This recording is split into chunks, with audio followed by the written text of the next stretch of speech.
अहम खबर आपको देंगे। बानी पीटीआई और बुशरा बीबी की 9 मई मुकदमात में जमानत बादस गिरफ्तारी दरख्वास्त पर समाअत आज होगी। इंसदाद दहशतगर्दी अदालत के जज जमानत बादस गिरफ्तारी दरख्वास्त पर समाअत करेंगे।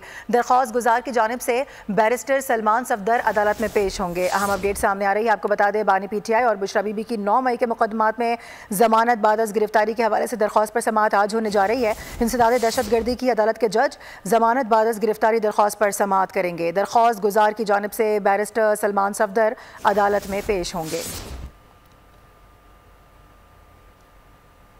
आपको ये बता दें कि ये अहम मामला और ऐसे में बानी पीटीआई और बुशरा बीबी की 9 मई के मुकदमात में जमानत बादस गिरफ्तारी की दरख्वास्त पर समाअत आज होगी। इंसदाद दहशतगर्दी की अदालत के जज जमानत के बादस गिरफ्तारी दरख्वास्त पर समाअत करेंगे और दरख्वास्त गुजार की जानिब से बैरिस्टर सलमान सफदर अदालत में पेश होंगे।